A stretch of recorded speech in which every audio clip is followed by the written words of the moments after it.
Bonjour à tous, bienvenue à tous les célibataires amoureux de Dieu. Je voudrais rapidement faire une petite vidéo sur la base d'une publication que j'ai faite dans le groupe qui était un encouragement à manifester de la foi quand on prie pour son mariage, parce que Dieu regardera toujours beaucoup à ce qu'on croit, à ce qu'on attend de lui. C'est-à-dire quand tu pries par rapport à un sujet, au-delà de tes paroles, de tout ce que tu peux dire, tout ce que tu peux proclamer, Dieu regarde beaucoup à ce que tu crois dans ton cœur, à ce que tu penses.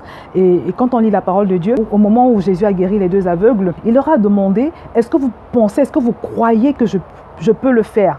Et ils ont répondu par l'affirmative. Et je voudrais dire à une jeune femme célibataire aujourd'hui que Jésus te pose la même question, il te regarde, c'est l'attitude qu'il a vis-à-vis de toi. Il veut savoir si tu crois qu'il peut le faire. Et la réponse que tu vas donner à cette question est très déterminante.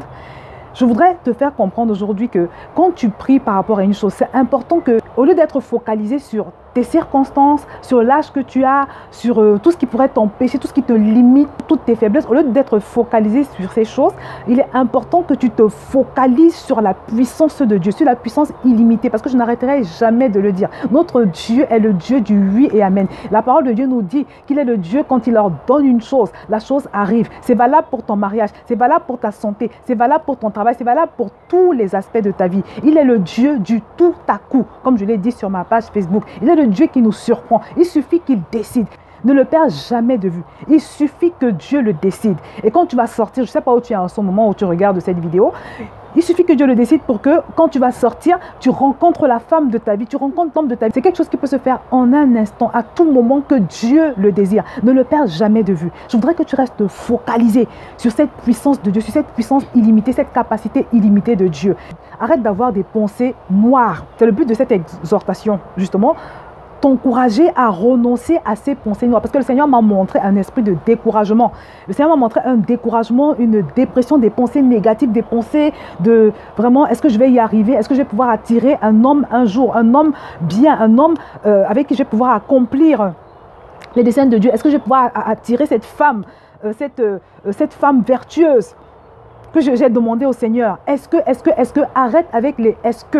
Le Seigneur te demande d'arrêter avec les est-ce que. Si tu pries et que parallèlement à cela, tu es en train de te préparer, tu es en train de travailler pour devenir la personne que Dieu veut que tu sois, tu es en train de faire tout ce que tu peux humainement, tu fais toutes les prières qu'il faut pour y arriver, alors ne doute plus. Le Seigneur te demande de renoncer à toutes ces pensées de doute. Il te demande surtout de renoncer à toutes ces pensées noires, parce que les pensées sont créatrices. Les pensées sont créatrices, je vous assure. Les pensées sont créatrices dans la mesure où Dieu n'exauce pas les paroles.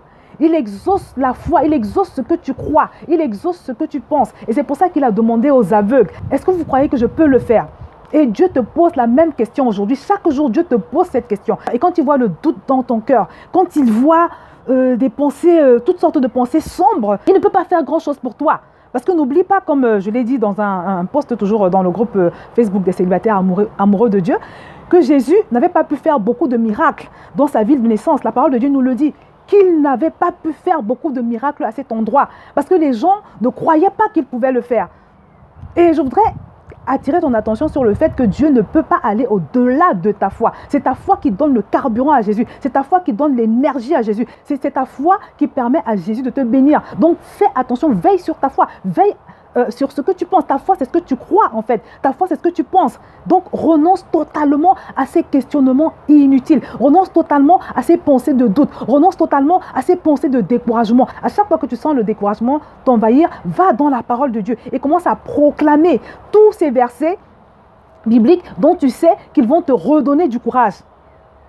À chaque fois que tu sens des pensées qui te disent « Oui, regarde ton âge, est-ce que tu vas même encore pouvoir accoucher parce que tu as plus de 40 ans? Est-ce qu'au moment où tu vas trouver ton mari, tu auras même le temps de faire des enfants ?» Repousse ces pensées. Tu leur dis « Ce n'est pas par la force ni par la puissance, mais c'est par l'Esprit de Dieu. » À chaque fois que tu as des pensées, souvent c'est le diable même qui envoie ces pensées, des pensées de doute et tout ça, des pensées qui te poussent à avoir des questionnements d'incrédulité. Réponds à ces pensées, je puis tout par Christ qui me fortifie. Et la deuxième chose, ma bien-aimée, c'est que quand bien même tu passerais par des moments de découragement, des moments où tu es moins en forme moralement que d'autres, ne le laisse pas voir. Continue d'être rayonnante, continue de briller, continue surtout de sourire. Ne perds jamais ton sourire, ma soeur. Ne perds jamais ton sourire. Je vous assure, je connais des bien-aimés qui sont dans cette situation, mais elles sont tellement découragées que quand vous les observez, vous ressentez ce découragement, vous ressentez une tristesse, elle dégage une tristesse. Parce que c'est ce qui va se passer. Si tu es triste et que tu te laisses aller à ta tristesse, et bien ta tristesse, elle va se manifester. Et c'est ce que tu vas dégager. Et je t'assure qu'une femme qui est triste, une femme qui inspire la tristesse, la dépression, ne peut pas attirer un mari. Ou alors si elle le fait, ce sera vraiment miraculeux. Ce sera le fruit de la grâce, une grâce spéciale et surnaturelle de Dieu. Mais à la base, une femme ou un homme triste n'attire pas. Une personne triste n'inspire pas confiance. Une personne triste ne donne pas envie. Donc, quand bien même tu te retrouverais dans un état où tu es moins en forme que les autres jours, ne le laisse pas voir. Ne perds pas ton sourire. C'est pour ça que c'est important de veiller sur sa vie de prière, sa relation avec Dieu, sa relation avec le Saint-Esprit. Parce que tant qu'on reste connecté à Dieu comme il faut, tant qu'on reste connecté au Saint-Esprit, on manifeste naturellement le fruit de la joie. Et c'est une joie qui ne dépend pas de nos circonstances. C'est une joie surnaturelle qui est déversée dans nos cœurs par ce Saint-Esprit. Et c'est pour ça que j'insiste beaucoup sur la relation avec Dieu. C'est pour ça que je dis toujours que le temps de célibat, c'est un temps vraiment où il faut embrasser Dieu, où il faut aller en profondeur avec lui. Parce que c'est ce qui, au final, va te libérer. C'est ce qui, au final, va te donner l'aspect que tu as besoin d'avoir pour attirer, finalement, cette femme ou cet homme. Donc, ma bien-aimée, c'était vraiment un encouragement à manifester la foi qu'il faut. Parce que le découragement, ce n'est pas la foi. La dépression, ce n'est pas la foi. Les pensées noires, négatives, ce n'est pas la foi. Au contraire, c'est des choses qui jouent en ta défaveur. Donc, mon frère, ma soeur, quel qu'en soit le cas, sois toujours souriant, sois souriante, sois rayonnant et sois rayonnante. Aie toujours des paroles de foi dans la bouche. Du genre, avec Dieu, j'y arriverai. Avec Dieu, j'accomplirai des exploits. Parce que tout est possible à celui qui croit. Et notre Dieu qui est fidèle, qui apprécie la foi, finira par honorer cette foi. Et je t'assure que tu vas expérimenter la dimension du Dieu, du tout à coup, le Dieu de l'instantané. Et il va certainement honorer ta foi et te surprendre. Je vais donc m'arrêter là pour aujourd'hui et je te dis à très bientôt sur VTV.